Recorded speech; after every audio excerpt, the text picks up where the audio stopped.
Welcome to the Incredibly Human podcast. Today I've got with me Dr. David Morcom, who's a doctor of pharmacy and functional medicine. Thank you for being here.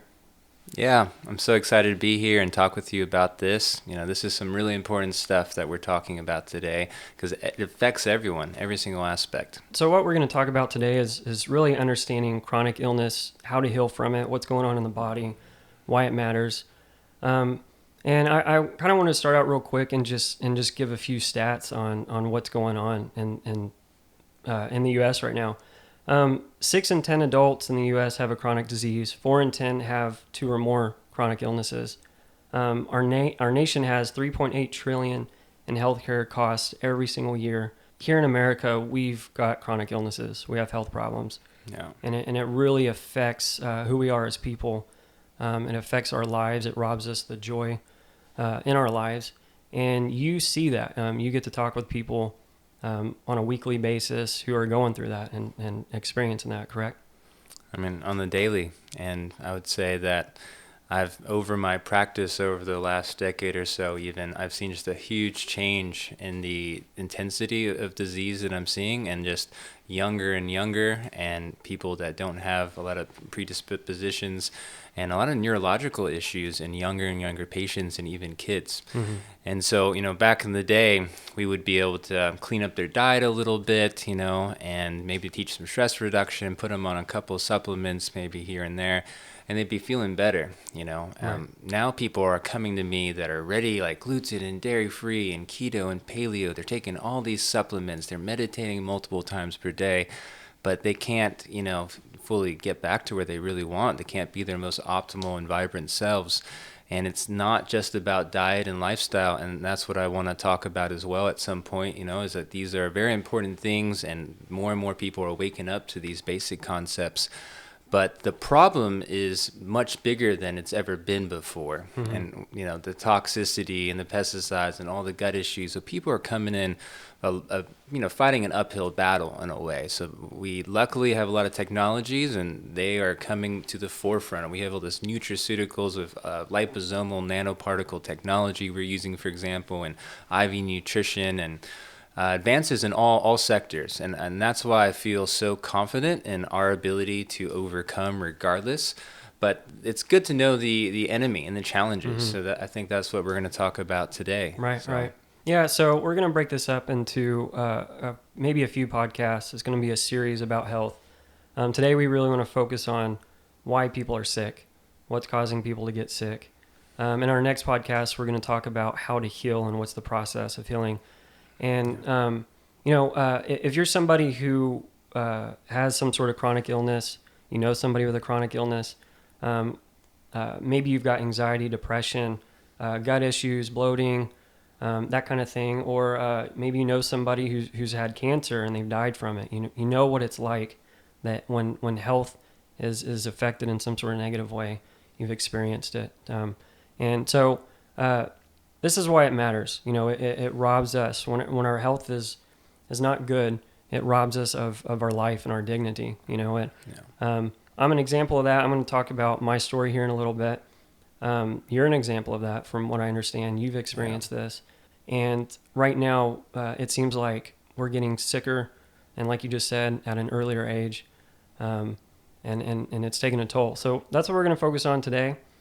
First of all, I want to kind of address what a functional medicine practitioner is, because a lot of people with these chronic illnesses, and they go to see a regular doctor. They go to their doctor, their MD, and that they don't heal, essentially.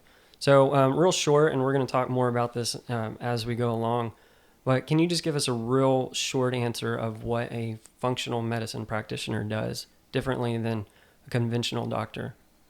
Yeah, of course. So functional medicine recognizes, like a lot of other philosophies has been around for thousands of years, really that all systems of the body are interconnected.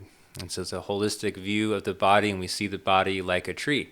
And so if, people are having a bunch of symptoms, these are the browning of the leaves. And a lot of times people are watering the leaves just with medicines, even natural medicines, and they can help for a period of time, of course, but if there's root system dysfunctions, for example, if there is gut issues, if there's a lot of toxicity in the body, these are, main core systems that can go off.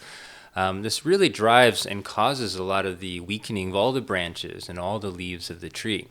And so we can water them all we want, and that might help a little bit, but it's really not addressing the underlying issue. This is when people are on all the different supplements and doing all the lifestyle diet aspects, and taking all the medications to just kind of manipulate things upstream. Mm-hmm. But functional medicine simply recognizes if you want to go to the roots first and foremost, whenever you can. So, when you fix the gut and detoxify the body and balance the nervous system, and many other things here, we can really, all the systems fall back into place by themselves. Mm-hmm. And then you can refine and be able to focus on whatever, and it's going to be a lot easier, and it's going to stay. You don't need to be on this extreme diet and on all these supplements and things for long periods of time, because you have real vibrant health that's rooted inside yourself and your good lifestyle and diet, and you can just maintain using that. Mm-hmm. So my approach more is just to reset these root systems of the body over a short period of time, mm-hmm. doing a little more in-depth work, and then, kind of coast from there instead of being on long-term, say supplementation, etc. Right. And now I think would be the time to address my story personally.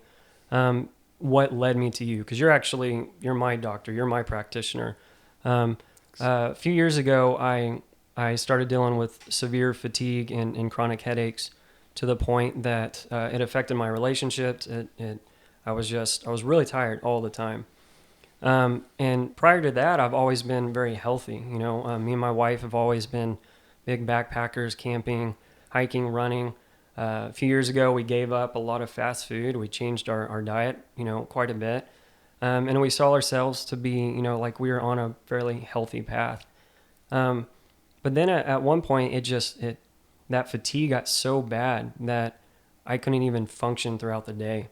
And so I went to the doctor, my regular MD doctor, and they assumed, with the headaches that maybe I had some sort of sinus infection, put me on antibiotics. Nothing changed. I was taking headache medicine all the time, Tylenol, ibuprofen, just constantly. And I think I even may have developed some sort of ulcer from doing it all. But nothing changed. I didn't feel any better. So we went back and they tested my thyroid levels and noticed that my thyroid levels were out of whack. And I had hypothyroidism. So started taking like a synthetic thyroid. Still was not feeling well. Then I went to a endocrinologist, a thyroid specialist. Got my blood tested and found out I had Hashimoto's, which that was kind of a blow to my morale. I developed an autoimmune disease, and I'm somebody who took care of myself, quite a bit, but yet I got sick, and so I asked what causes autoimmunity, what causes it, and how can I reverse it? And the short answer was we don't know. We don't know what causes autoimmunity. Your body's confused. And then how can I heal it? Well, you can't really. You're just going to have to take this little pill, the synthetic thyroid medication, the rest of your life. And your body's just going to continue to attack your thyroid to the point where you're going to have to keep upping your dose. So it was bad news. I went home and, I was just kind of frustrated with that answer. And then I started even taking thyroid medication, still felt bad, to the point that my symptoms were just ridiculous. My fatigue got so bad that I sat on the couch all day long. My brain fog got so bad I couldn't concentrate, I couldn't think. I had trouble coming up with words. I had issues with memory. I was developing eye floaters. I had body aches, muscle spasms. I developed severe insomnia to the point where, I was probably getting a couple hours of sleep, every night. And my muscle spasms were actually keeping me awake. I found that as I was even falling asleep, my body would twitch and it would wake me up. So it was bad. I got chest pains, heart palpitations. I lost a lot of weight. I looked really frail and weak, and I had no energy. I couldn't do anything. And I developed severe anxiety to to where I had panic attacks. I couldn't go out in public. Me and Callie, we couldn't really do anything. And it got to a point where Callie really became like a hospice. My wife became like a hospice worker. She was just, I was just sitting there kind of curled up in the ball on the couch. And long story short, my life was taken away from me. I was so sick and I felt so terrible that all my dreams, ambitions, the things that I wanted to do in my life, it felt like all that was slipping away. So that's what's at stake. I think whenever we feel like, we're in a good position in our health and we feel like we're taking the right steps. Maybe we're eating healthy. Maybe we're exercising. It might not be enough. You might be headed in the same direction I was, and it'll blindside you and it'll rob the joy of life from you. But I went to the doctors and got CT scans, got EKGs, got blood work done, and saw nothing was, there was nothing wrong other than I had some sort of autoimmunity. And it got to a point where, it was like, okay, something's got to change. Started reading books. Then I read in one book and from Callie's cousin who has Hashimoto's too, she said, go find a functional medicine practitioner. Go find somebody who can find the root cause. And that's what I was even reading about. Find the root cause. What's causing these symptoms? What's causing this autoimmunity? If you don't restore and find this issue, you're not going to heal. The band-aids that a lot of our conventional medicine, the synthetic thyroid medication, it's not gonna, you're not gonna heal.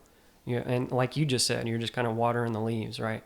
So you have to get to the root cause. And so that's where I came across Dr. David Morcom. I was searching for somebody who could help me find that root cause. And that's one of the first things we did. Right when I met you, our first thing was you said, let's get blood work. Let's get extensive blood work. Let's find out what's going on inside your body. And then you said, we're going to go ahead and start on gut restoration. You're going to feel better in a month. And I thought that was just ludicrous. I was like, there's no way I'm going to feel better in a month. And sure enough, within a month, I felt not 100% by any means, but huge strides forward. So for those listening and watching this, I'm an example of this. I truly believe in it. I've never really looked into this type of medicine. I've always just kind of been conventional medicine kind of person. But after experiencing and going through this, I believe in it. And so I really appreciate it. And I that's why I think it's so valuable that we talk about this and figure out what's going on. So I think even just using your situation really explains a lot how functional medicine works. Mm-hmm. So, this is a very common pattern that I see of just people coming to me, been to a whole bunch of doctors, been put on medications even that are supposed to provide the solution, but they don't find benefit. Mm-hmm. Because, they're giving you a synthetic thyroid hormone just to help, make up for the lack of the ones you're making. And that mm-hmm. makes sense at a small level. But, the bigger picture is that there is autoimmunity, meaning your immune system is attacking your own thyroid. Mm-hmm. So you can keep on replacing that forever, but if that keeps on happening, your thyroid function is going to continue to be lost over time. Right. And so, that's the thing that frustrates me is that there is a lot of data on exactly the reasons that cause autoimmunity. Hopefully we'll talk about it at some point. Mm-hmm. But also if you catch it at the beginning, you can reverse and stop that immune system from attacking itself, and you can save your thyroid, and you don't need to be on medications forever. But you do take the medication for 10 years and that continue those roots, those gut issues, that toxicity, whatever's going on continues to fester, well, you may lose that ability to fully, recover back. So, really we're looking at those sources of inflammation for you. And, there are some gut issues. There are some, definitely some toxicity and things and nutrient deficiencies. And, this is 3 or 4 months later, there's a huge improvement. And I think that's a really great motivator. People just know about, people think that it takes years and years mm-hmm. to heal. And a lot of times because they've been battling it for years mm-hmm. and years. But when you're doing the right things in diet and lifestyle, and you're taking the right, supports to be able to do, and you're doing the lab work to understand exactly what's going on at a biochemical level, you're not guessing. You can just determine what's happening and create a treatment plan based on that. Right. So every person is different, and 10 people might come in with the exact same disease like Hashimoto's. There could be 10 different reasons of why it's happening, because everyone has different these sources. But we have a lot of common sources, and that's what I really want to talk about today, because honestly, a majority of my patients have these root systems that are highly dysfunctional, and these are things through knowledge that we can really understand and prevent. So to build on top of that, it's not just autoimmunities that we're talking about. It's chronic illnesses which stretch across, the whole spectrum. A lot of this stuff causes all sorts of types of health issues, right? yeah. And from what I understand and what I've kind of looked up, since World War II, the 40s and 50s, we've seen a rise in chronic illnesses and cancer rates and heart-related obesity, autisms. And it's happening, like you said, kind of in the beginning, that it's happening to people much earlier and earlier in their life. Yeah. The other day I was talking to somebody, and we were kind of talking about the pandemic and COVID, and they said something that, really health issues only affect our elderly. And it's simply not true anymore. Sure. Back in the day, yes, most of these issues would fall on somebody, further into their life. But now it's starting to happen and reach people at a much earlier age, even children being born with that. And so we really wanted to talk about what's leading up to that. And that's what we want to highlight today is what is the problem, what's the issue, what's causing all of these things. And it's a wide variety of things. It's not just autoimmunity. It's all sorts of illnesses and diseases, and even things like just a chronic headache or sinus infection or a bloating or maybe a muscle pain or a back pain, joint pain. If you're somebody who thinks, I'm pretty healthy, but you've got something, really simple that's kind of bothering you, it might say that, there's something else going on, Sure. right? And yeah, so just an example of that I think is really helpful to paint the picture of what we're dealing with here. When we look at autism rates from 1970s, that was about 1 in 10,000 people that was diagnosed. In 2000, it was 1 in 150, so that's a huge astronomical increase just in itself, maybe 100 times almost or something. But then now, in 2020, the last statistic, that's like 1 in 49. Yeah. And so it's really increasing at a very high level, and you could say, yes, okay, maybe we're diagnosing it more, but not that much more. That doesn't explain it, right? And I specialize in genetic analysis as well, and so I've looked at thousands of people's genetics at the biochemical level, and when I test these autistic children, but also a lot of the people that have chronic disease, they simply don't have the genetic capabilities, the pathways of detoxification that are functioning well enough to keep up with this highly toxic world around us. And so, say they can't make certain B vitamins or glutathione, which is this main detoxifier. Well, we live in a toxic world. The average American woman is exposed to 300 chemicals every day. Men are half, still a lot. And, if you can't break it down, your shields are down. These things are just starting to damage your cells. They're starting to create inflammation. This can damage your DNA, leading to cancer and who knows what else, right? All these chronic diseases we're experiencing right now. And so, people with autism, people with chronic disease at this point are really the canaries in the coal mine. They are people who are more sensitive to the world, and there's benefits to that as well, but they can't process this toxicity. They're starting to get sick. And, this is telling us, and it's almost like giving us a little view of the future of that there's going to be more and more chronic disease because our world is just getting more and more toxic, and it's starting to affect more and more people, even people who don't have these genetic issues, right? So it's an important point in I think in our civilization, actually. We feel sometimes that we are so strong and impenetrable and invulnerable in many ways, as humans, but also as a civilization. But, democracy doesn't last for very long. Usually if you see the bigger picture of things, so that's been a thing that's been highlighted recently as well. And just like we should be grateful for that. And same thing with health and civilization. And a lot of the old civilizations that collapsed was because they got maybe you could say ego or whatnot, but they lived in a way that was an excess that really destroyed their health, and then there's lots of plagues and disease, and then all the infrastructure and things fell from there. I'm not saying that's happened, but would say just even with autism, okay, that gets to, they're saying in 10 years it's going to be 1 in 20, and in 20 years 1 in 10. Think about the economic, even social implications of that. How much, having to stay at home and the money for babysitters. So that's the kind of world we risk, and that affects all of us. And I think we just need to open our eyes now and start making these changes, because they're not going to happen overnight. These toxins have been released. They're out there. Some of them are water soluble, like glyphosate. They're in everything. And so, we have some challenges, but I still believe in our ability to overcome always. Right. And I haven't really thought about that and the economic outlook on people who are sick and how it's going to affect how our world actually works. Yeah. If people are sick, like me, for example, when I was sick, I was calling to work all the time.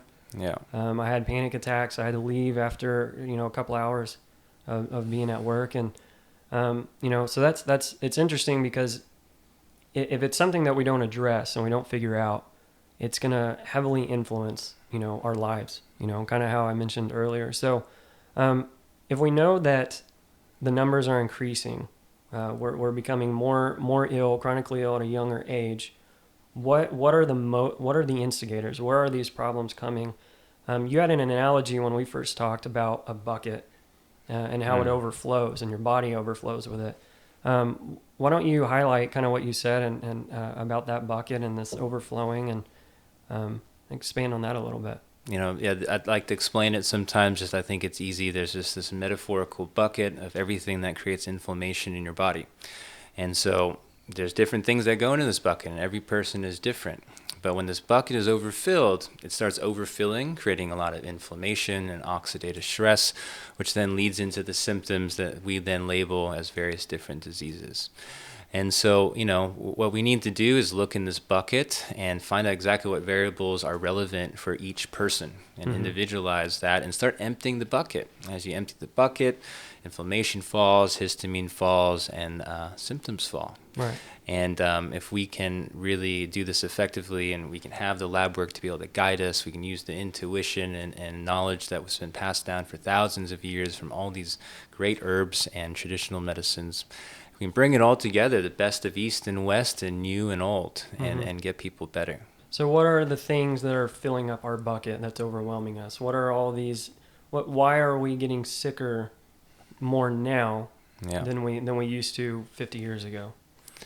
Yeah, I would say there's a lot of things. So, you can start off with maybe just the gut, because in functional medicine and like many holistic medicine systems, if there's gut issues, you're going to fix it first and foremost, because it's the biggest bang for the buck. Maybe everyone doesn't like to change their diet and do some of this deeper work, but it makes sense, because it really just affects everything else here. And we have a lot of, these uphill battles that we're fighting against today. And so we know a lot about the microbiome. This is the microbiome revolution in a way of just how much we understand at this point. And, people are C-section babies, and then they're not breastfed, and they have all these antibiotics and things. That's causing a lot of damage and killing off a lot of the good bacteria that are supposed to be there, and leads to a lot of pathogenic bacteria and fungus and who knows what else, growing. And this creates lots of inflammation in the body that doesn't just affect the gut, but throws all the other systems off in the body. So, this microbiome, we have 10 times the amount of cells inside our guts and on our skin than we have human cells in our body. So 10 times the amount of microbes. So it's a pretty huge amount. So explain a little bit how the microbiome, why is that important for people? A lot of people don't even realize how much bacteria you have in your body. And in your gut. But from what I've read, there's like a good and bad. There's a balance to that. Just highlight that a little bit on what a microbiome is exactly. It's just the collection of microbes inside our gut and on our body. And we have a microbiome of our skin. We have a microbiome of our sinus cavity. We have a microbiome inside our gut.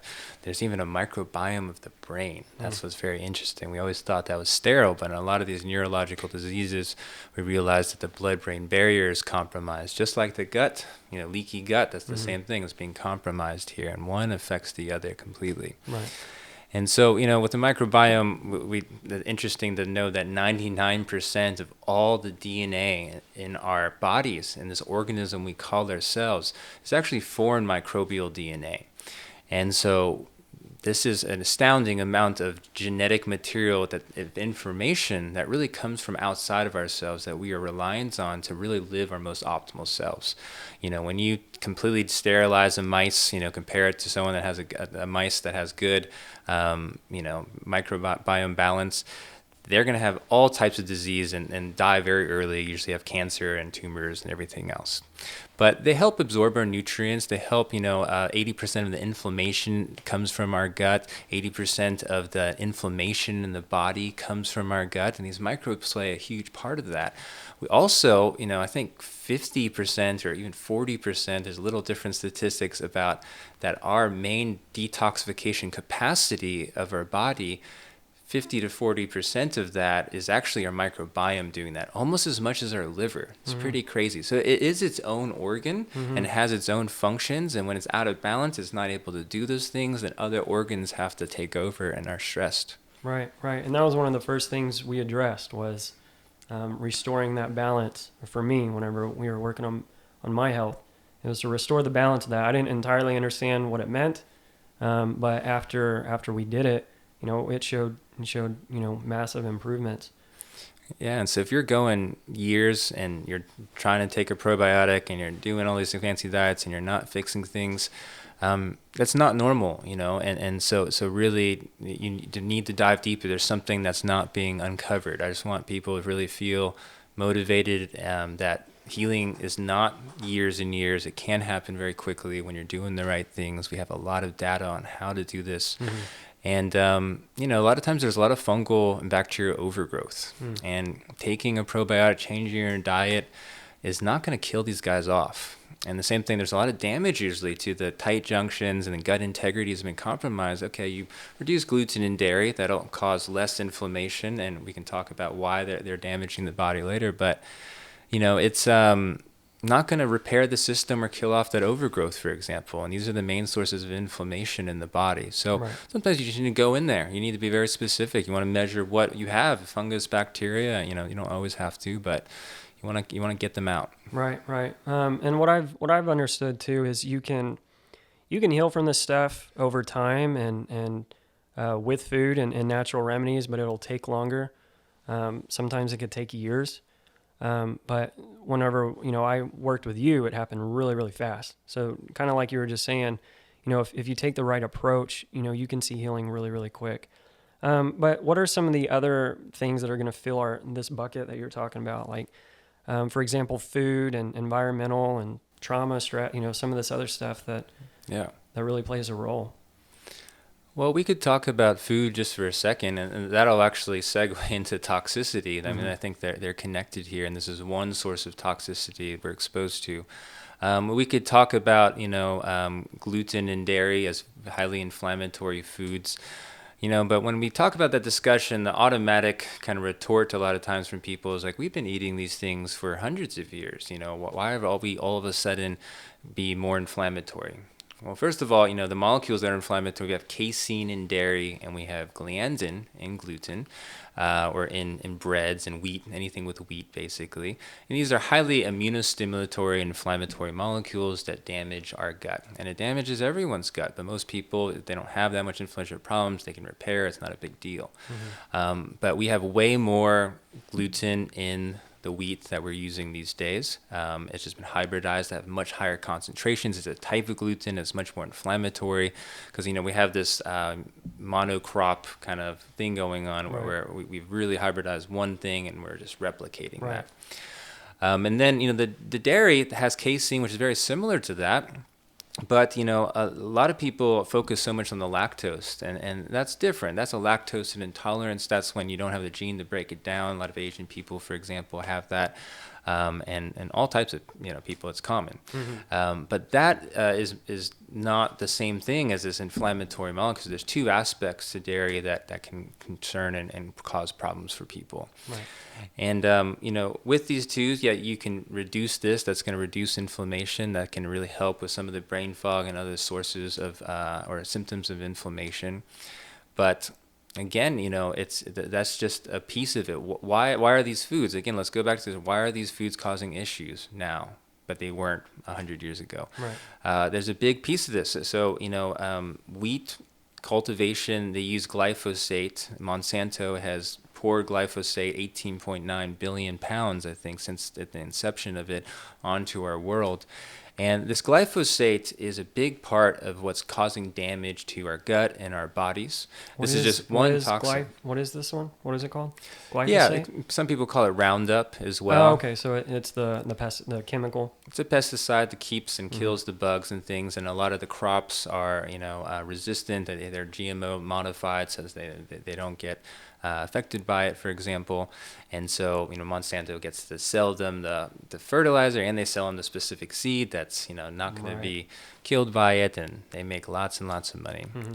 And this is an interesting fact that Monsanto is no longer a company. They were bought up by Bayer, which is a new not a new pharmaceutical industry, but Monsanto is under their wing now. Right. So one creates the poison that destroys people's health, and one creates the solution, right?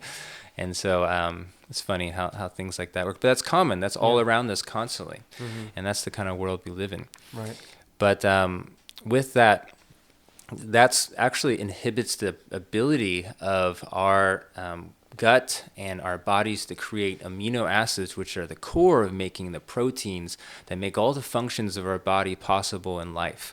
And so it's taking out, if we're writing a book, what if you just took out the vowels? Right? It would cause a lot of dysfunction to the story that you're trying to tell. And the same thing with our proteins and enzymes. They're not able to be made efficiently and like they're supposed to be. They're missing amino acids. And so this causes a lot of damage to the gut, loss of integrity of the tight junctions that kind of keep things together. And then all the food, toxins, and microbes start come into the system, and your immune system gets very hyperreactive, inflamed. And then you start getting really reactive to things you shouldn't be reactive to. Because why is gluten or food coming into my bloodstream? Why are these toxins and microbes? So your immune system just starts labeling a lot of things that are really innocuous as the enemy. And that goes on for a period, more and more, longer and longer. And when eventually your body starts targeting your own cells. So, there's something called cross sensitivities. The proteins in these foods, for example, look very similar to the proteins that are inside our body. And then we start creating an inflammatory response against them. So if it's our skin, it's kind of just annoying. It's like eczema, psoriasis, right? But that's already starting autoimmunity. If you have that, other autoimmunities can come about. And when you have one, it's more likely to have another. So that's a good first kind of symptom. Because then you can have autoimmunity of your bones and being in pain all the time. You can have it of your thyroid, of course, but also, your brain, multiple sclerosis, and all the neurological diseases, whether we call it Parkinson's or dementia, Alzheimer's. There's this neuroinflammatory response that's happening where your body is making antibodies to your own tissues.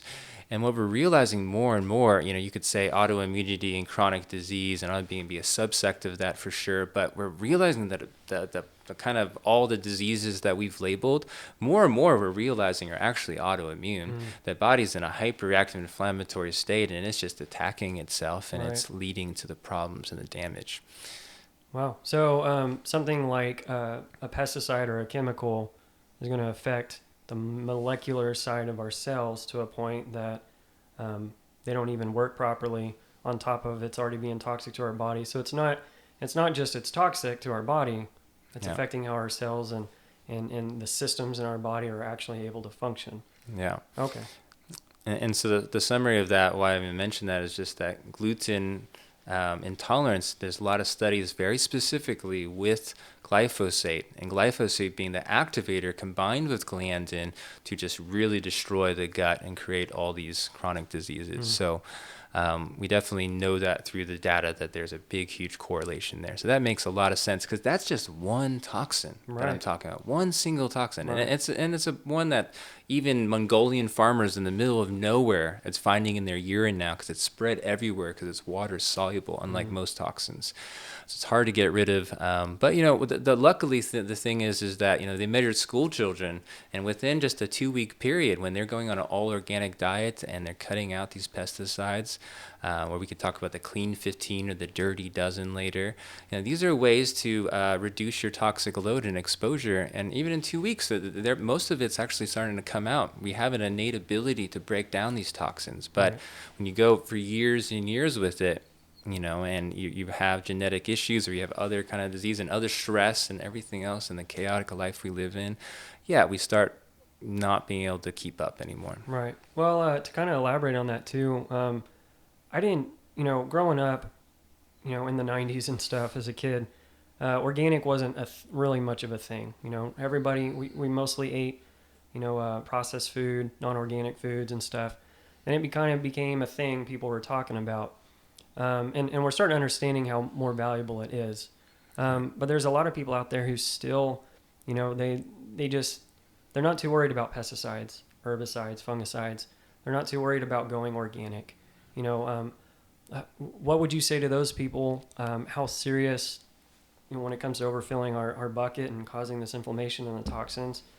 Elaborating more on how many chemicals and how much over time it builds up and it's really hard to clean out of your system. Just expand a little bit on that aspect of organic and non-organic. I mean, ultimately, I'd say if you feel good and you're living your most vibrant self in life and you are happy and you have good relationships and you're happy with your health, great. But, a lot of people aren't, and it's a lot of things are happening even if you aren't labeled with a chronic disease, which is pretty rare these days. Most people have some kind of chronic disease now, unfortunately. But you're still being affected, and your cognition and your consciousness in itself is being lowered. Ability to think and rationally and logically, when there's all this inflammation, the prefrontal cortex is not working as well. When we have this fight or flight response of, any kind of stress, and that could be any of this inflammation we're talking about, toxicity, gut issues, or mental, emotional stress, trauma unresolved, etc. We shoot a bunch of that cortisol, and all the blood goes to our muscles to run away from that tiger. It doesn't go to digestion, doesn't go to detoxification or repair, it doesn't go to our brain, our prefrontal cortex. So, these things are affecting us at all times, and everyone just needs to be aware of it because some of this stuff is really easy and simple. A lot of people, it's really just that they don't know. They never explained really how toxic some of this stuff is, and it's not an acute thing. You eat an apple and you honestly feel bad right away. You get to that point, people get very sensitive to these things, but initially these food sensitivities can be very delayed. They can happen a couple hours later, they can go a couple of days later, and sometimes there's brain fog or a rash, or maybe they just feel a little more tired or something like that, or a little bit of anxiety. So it's not always gut stuff specifically. There can be bloating, gas, and heartburn, the typical stuff, but definitely the brain stuff, but everything else too, pain, etc. Right, and we would be really, really afraid if somebody poisoned our food, and we obviously want to eat it. But if it was something that was a really tiny, tiny, tiny, tiny dose, that's kind of what this is. It's a teeny tiny little dose, a little at a time, and over time it becomes way too much to the body. What about like our water sources, heavy metals, stuff like that? Yeah. Well, in response to what you said first, just real quick, is that there's this concept of this chronic low level of toxicity, and if you just isolated and tested maybe that one thing at that low toxicity, there may not be as many issues. But again, we're being exposed to so many, and 1 + 1 is not 2. There's synergism between these toxins, definitely, that can create a lot of issues when they're combined together. And we don't know that, and there's so many that we're being exposed to now. That's one. And then number 2 is the fact that that these are very potent hormone disruptors, and or these, like say, take BPA or something, or some of these xenoestrogens. These are estrogens that are made outside of ourselves. When I measure hormones in labs, I'm looking at picograms per milliliter. Picograms, that's 10 to what? I don't know, the the eighth or ninth or something like that, right? A very, very small amount. Right. And then you look at these estrogens, their pharmacologic activity with our receptor sites in our body, they have a really high affinity, meaning that they're going to activate that receptor for way less concentrations and really potently. So, even hormones themselves are pretty low, and these toxins in very small amounts can really affect things.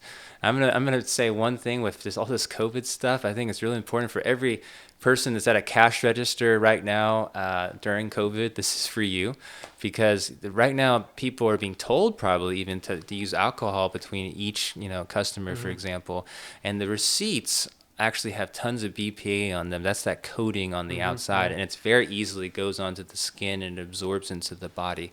Well, it's bad enough because if you ate that same amount, at least your liver would help you out and break some of it up. It's going directly into the bloodstream.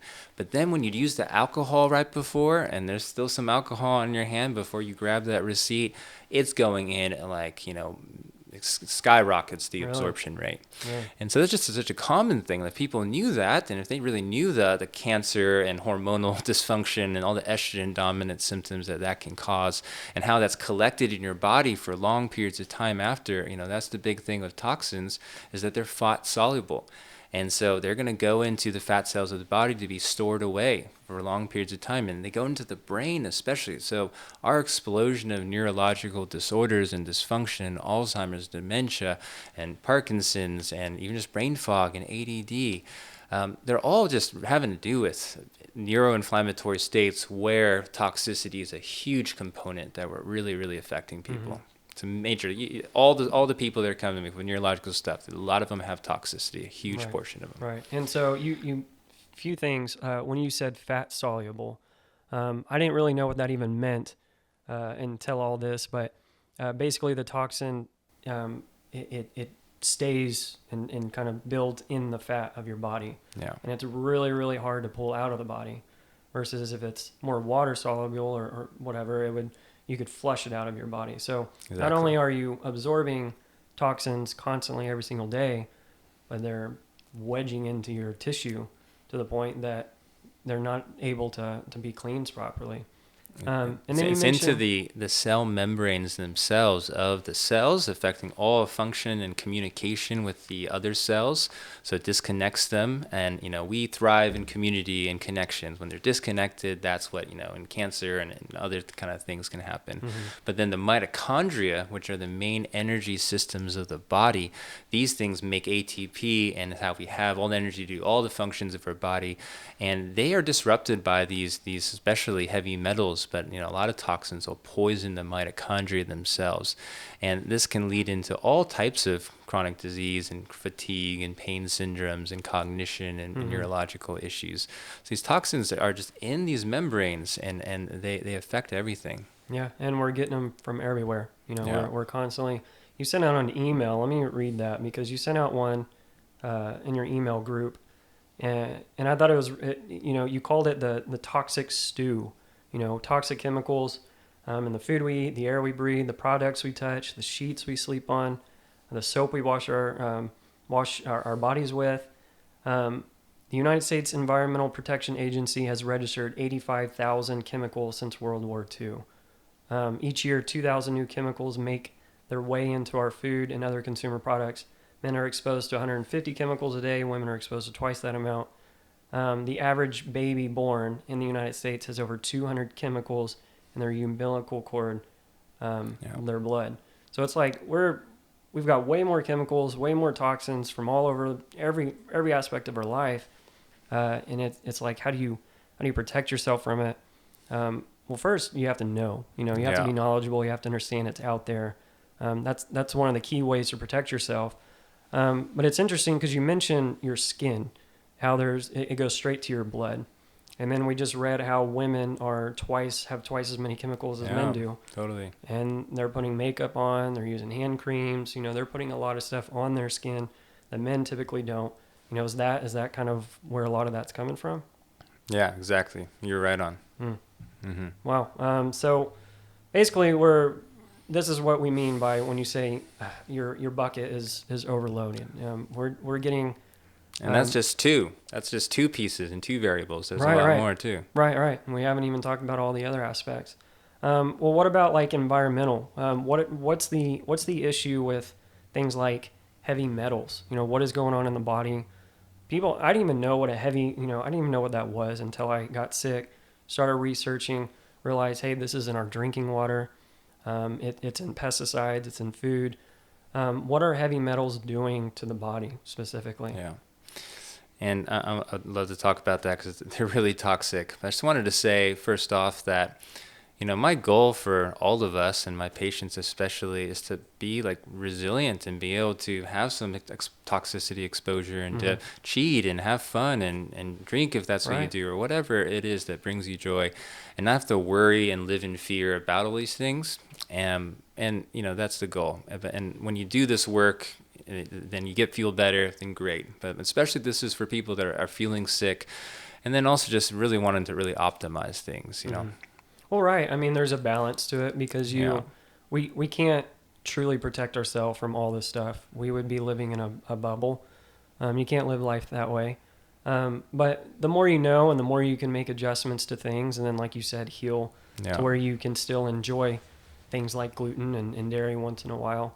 But yeah, I agree. And with we're going to talk about what to do more probably in a future podcast. Right. But, there's one supplement that's just interesting. Like you usually have a multivitamin, omega, and vitamin D. That's a typical thing because everyone's so deficient in those two, and just maybe it will supplement the nutrient deficient soils of all the foods we're eating, for example. But, we also have like an added one to this like normal trio that I would recommend, and it's something called NAC, N-acetylcysteine, and it's really cheap and affordable. That's why I recommend it, and it's the precursor to make something called glutathione, which is the master antioxidant detoxifier of the body. And so this is a really expensive molecule, actually. So if you can get this precursor real cheap, and it has this great effect on, with COVID even, and the lungs and a lot of the oxidative stress. It helps with neuroinflammation. It has more psychiatric kind of utility than anything I've ever seen, really. It just helps with OCD and anxiety because it's reducing the neuroinflammatory process itself. Right. So it does a lot, and it's really cheap. So I'm just add that in for, anyone would be good because for being exposed to these toxins. You may have a stronger ability, but it declines it and knocks down your shield, your antioxidant detoxification shield, and drains it over time. And then when it's drained, then these toxins actually really starting causing damage to your cells, and then you start getting sick. But, so people don't usually ever start protecting themselves or supplementing or detoxing or changing their life until they're already having symptoms. But when you're already having symptoms, that shield is already, really lowered and gone, and you have to rebuild. So it's, if we can prophylact even just a little bit, these small little things that can prevent all this stuff in the first place. Yeah. And we're definitely going to expand on that a little bit more. But, as we're talking about toxins, it's good to know that we don't have to live in a bubble.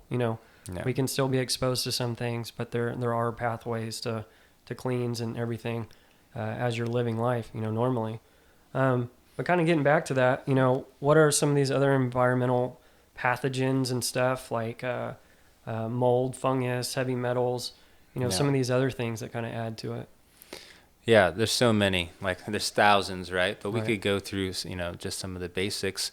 And I would also say that, toxicity is one of these interesting things that affects so many things, but it's hard to test for because there's so many thousands of different chemicals. I mean, I do an environment and pollutant panel sometimes, when we really want to isolate and know exactly what's going on. But that still only has 200 and something of the most common ones. It goes through these volatile organic compounds from the new paint and from your, the off-gassing of new furniture and things like that, and new carpets. There's lots of that stuff's being created. So when you move in, you want to, get some activated charcoal things, put it around and ventilate and get some of that out. Then we have mold. Mold's a huge thing, honestly, that is completely underdiagnosed, and a lot of the chronic disease going on right now is really mycotoxicity has a big piece of it.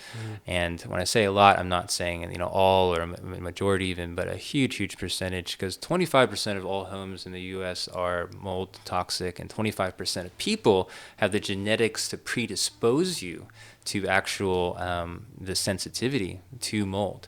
And that same gene called HLA is actually the same gene that makes you hypersensitive to gluten.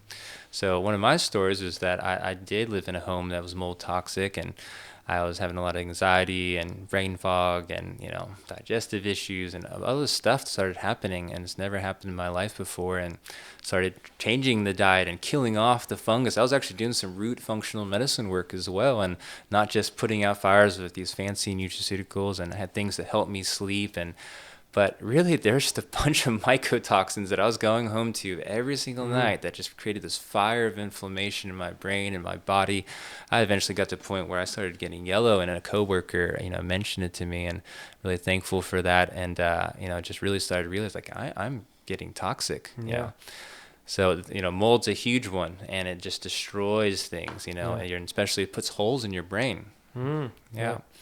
And then heavy metals, they're around a lot, especially with the silver fillings and the fish that we're exposed to. It's in our environment. And there's lead in our paints and the old piping. There's tin in a lot of the PVC piping of houses. See that a lot. Right. And, a lot of the people that are sick have heavy metals, and these have traditionally been very hard to get out, much more so than a lot of other toxins, actually. Right, because they're fat soluble too, right? So yes, definitely. I mean, they go into the tissues themselves. Like lead, they'll go to different places. So lead goes into the bones, and mercury goes into the brain and the liver and other fat cells and things.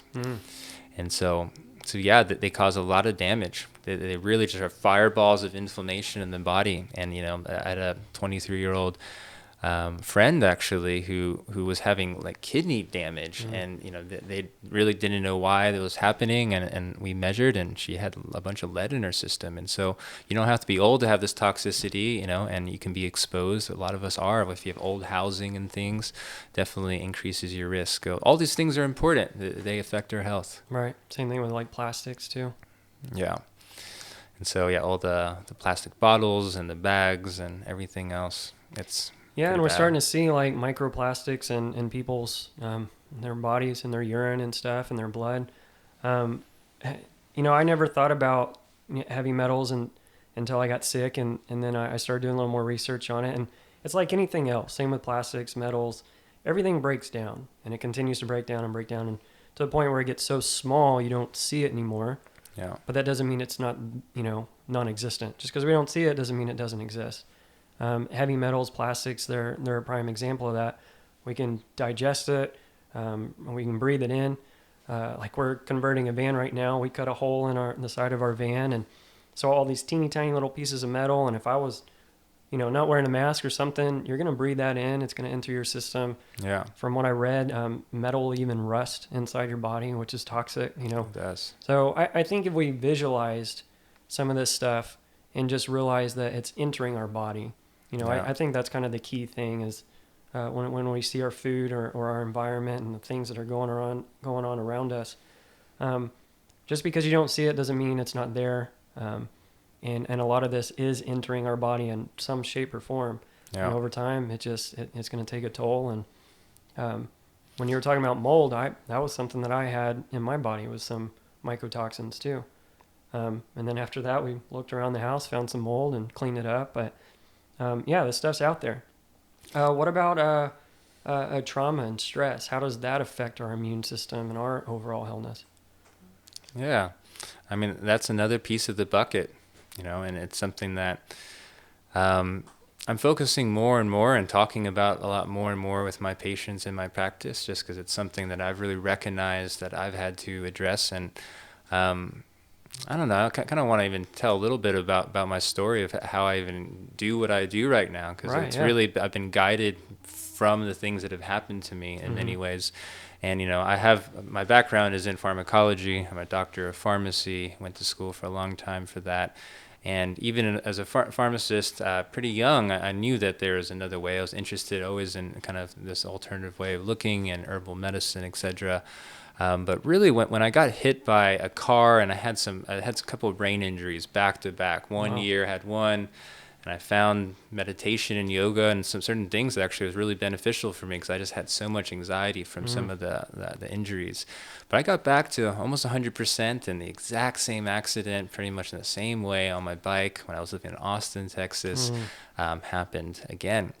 And so, life is like, wake up, you need to learn something. Right. And it was this whole healing journey. And I had to really master every system of the body ultimately. And I didn't really realize that I had a brain injury, Oh, So wow. this is a whole nother level of things. And it connects into the emotions and how stress affects us through our nervous system, just recognizing our nervous system's connected to everything and does everything.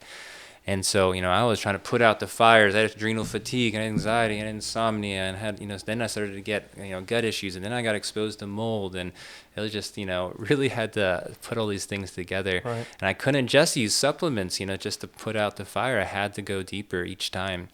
And this recent layer that I had a third brain thing, which is way, way, way more relaxed, but it, just hit the head in the same exact place about in March, right at the beginning of COVID. And I noticed that all my other symptoms started getting worse, and that I had really was doing very well in, actually. I just realized that so much of what I had been dealing with in my life was having to do with that brain injury. Wow. So really it's been diving a lot into my own emotional body and my own trauma that, helps, that's really keeping me in this more hyperactive state. That's a big part of the bucket.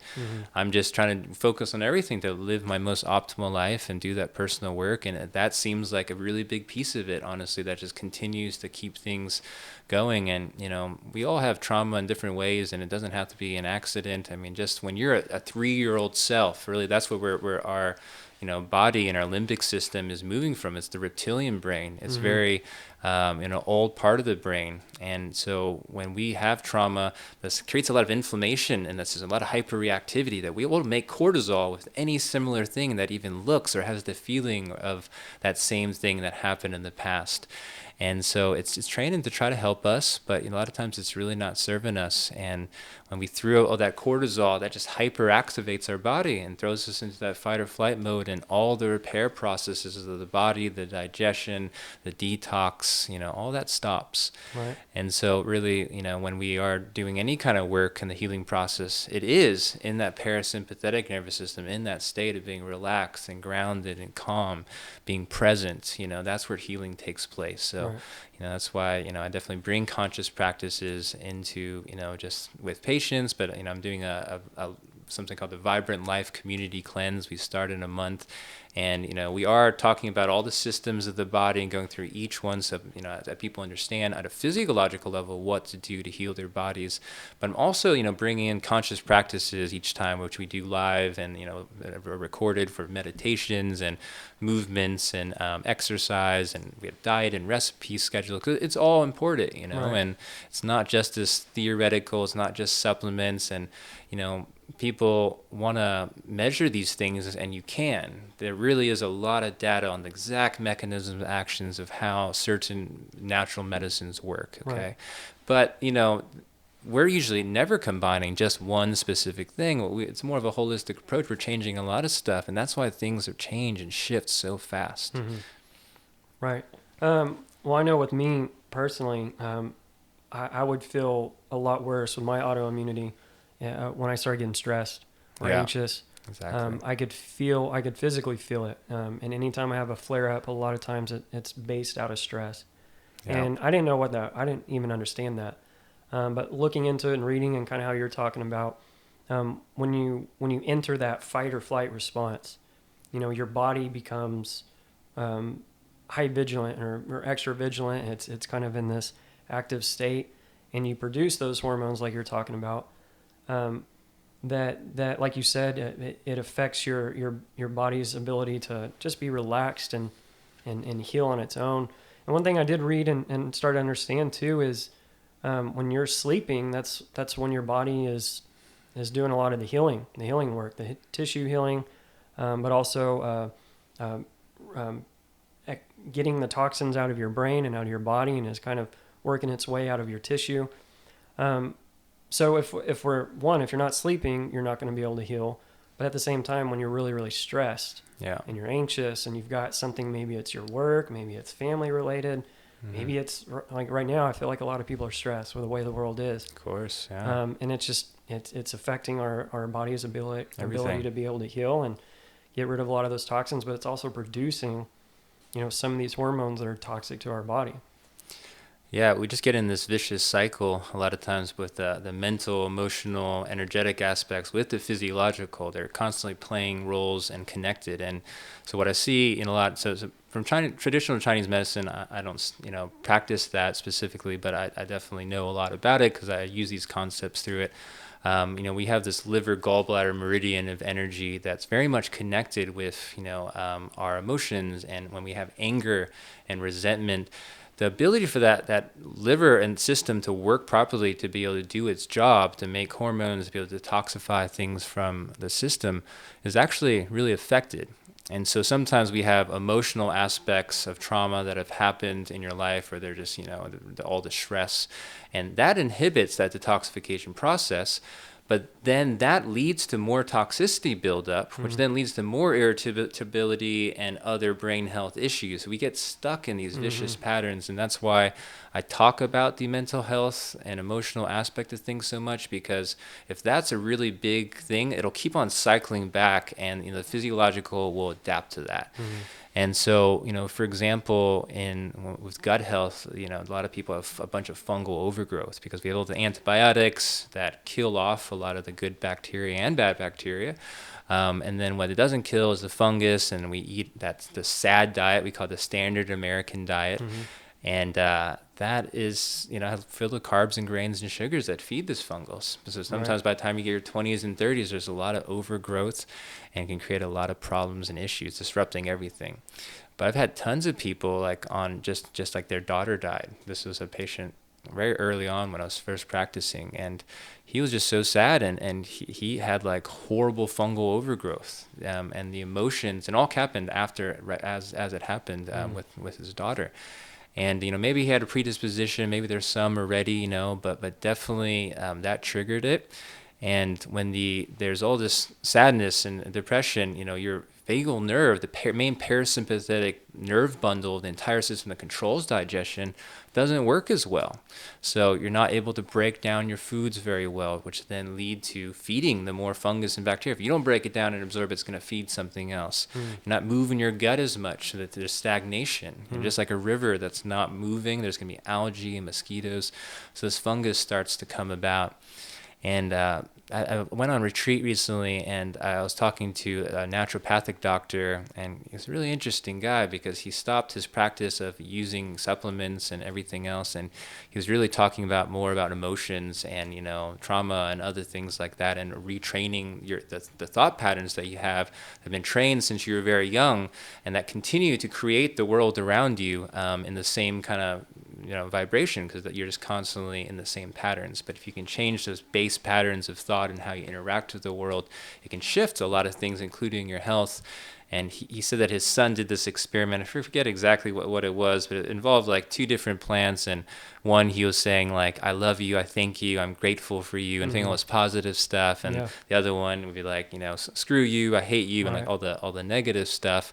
And one, got healthy, of course, but the other turned into mold and fungus, right? So it's interesting, in the holistic circles. I always thought this was very weird when I first came into it from the pharmacy realm, that there's all this like emotional, energetic, spiritual understandings of why you have fungal overgrowth. And the more I practice and the more I continue to see these patterns, it's like, yeah, that's definitely a piece of it, that there's a lot of emotions that are stored here. This is our subconscious, and when we're not processing it, they're staying down there, constantly creating an inflammatory response and keeping us in this fight or flight mode, which disables all the other systems of the body, because it's all about survival. It's not about living an awesome, vibrant, flourishing life. Yeah, not well-being, just to surviving. Yeah. Interesting.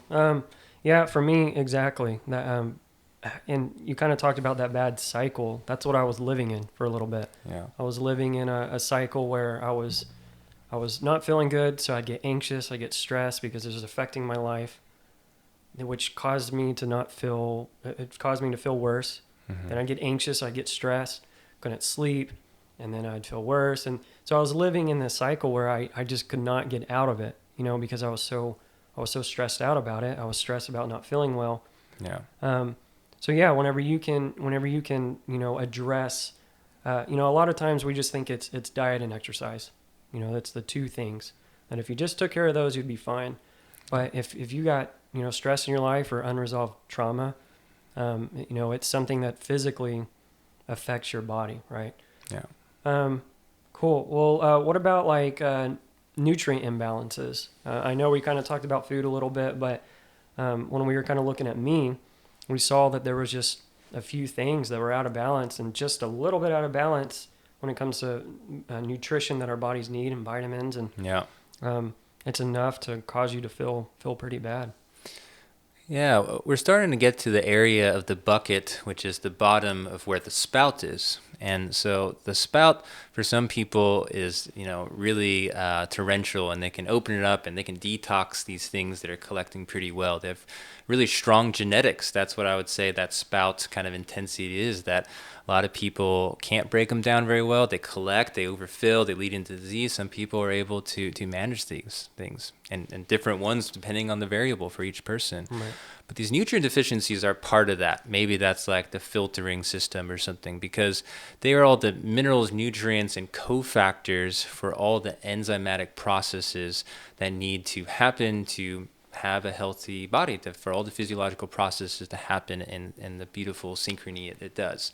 And so we have precursors that make the things that we need to make, but then we have the cofactors like the B vitamins and minerals that allow the reactions to happen. And so these come from our diet and with our food supply right now, because our soils are so depleted because of all the monocropping, etc., and the other questionable practices, are really leading to foods that are not as vibrant, that don't have as much nutrition, that have a lot of toxicity in it, and we don't have these things that we need to really do all the things we need for our body at a physiological level. Right.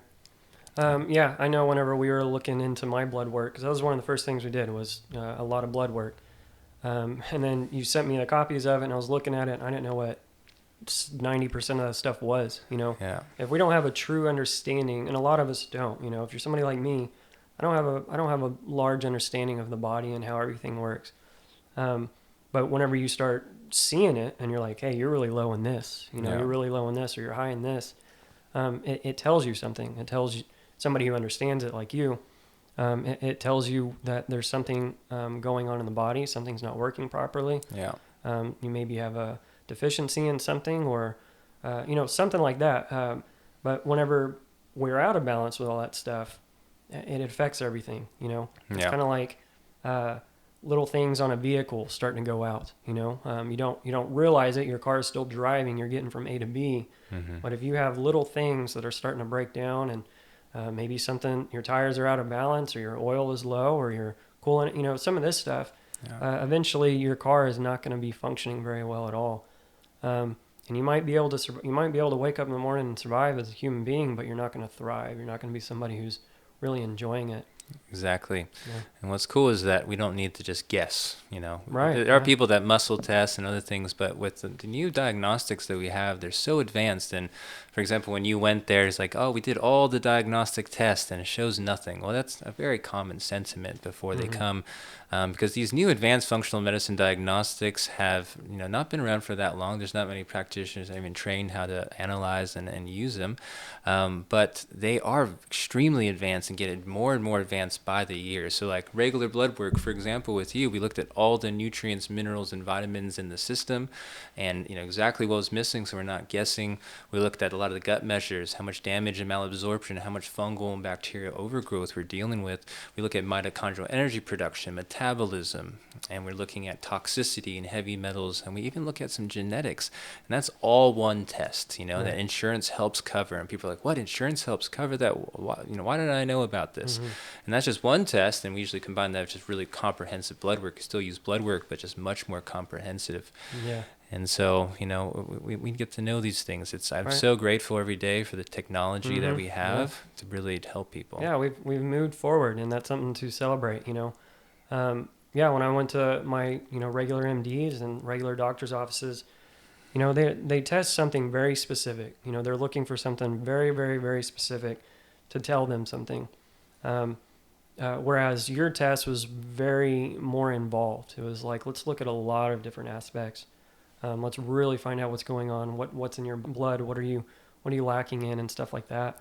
And what's causing the inflammation in the body in the first place. Right. Not just the measures of things that go off in response to that. There's always something that causes that, and that's what we're isolating more in some of this advanced blood work. Right.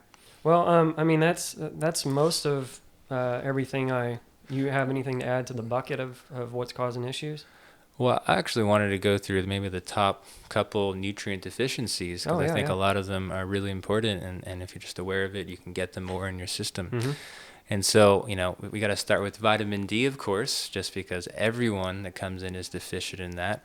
And, there's a difference between out of deficiency and being optimal range for everything. So we're going to aim for the optimal range, and people never get enough. I have farmers that come in that see me that are really deficient. And so, I pretty much recommend some kind of vitamin D for everyone, because it regulates over 200 to 300 genes. It makes over many hundreds of antimicrobial peptides to kill whatever bacteria and fungus or virus that your body would ever come across. And it's very broad spectrum. It also acts as a steroid almost to calm down the immune system, relax inflammation, and especially if autoimmunity, any kind of chronic disease, any inflammation in the body, vitamin D is key to stopping that hyperreactive inflammatory response. Right. And so, during the winters, especially with COVID and everything going on right now, there is research for acute use, like in the ICU, 300,000 IUs, they just gave it to people right away that were coming and they were in serious critical condition. And they did another 150,000, I think, 2 days later, and then maybe did some maintenance after. But it reduced it, in, I think it was like 10% or something. It was something astounding in the reduction. So you can even use these things acutely, like when you get sick and things. But if you just have it at a high level, and I say at least, 45 to 65, but ideally if there's autoimmunity, other kind of inflammatory issues, I just keep it higher, 65 to 85 to even to 100. And when we do that, our body's just functioning and less inflamed, less reactive, and our immune system's a lot stronger, that it's just going to be able to handle whatever we come across. Right. So the research of COVID is so clear regarding that, but just using that as example, really, because it does so much more. Right, and that's something we haven't really talked much about, was just viruses in general, because right now we are in the middle of a pandemic, or hopefully we're on the tail end of it. But a lot of the people who are really, really suffering from it are people who have struggling immune systems. They're elderly, which their immune system's already weak. But the best approach to protect yourself is preventative and taking care of your body. And that's what our next podcast is going to be about. We're going to dive into how to heal, that there is a solution. We talked about, all these outside forces that over time, a little bit at a time, it overflows that bucket, and eventually your body just can't handle it. Our bodies are a whole. It's not just a physical body. We have consciousness. We have other aspects that create the synergy, like you were explaining.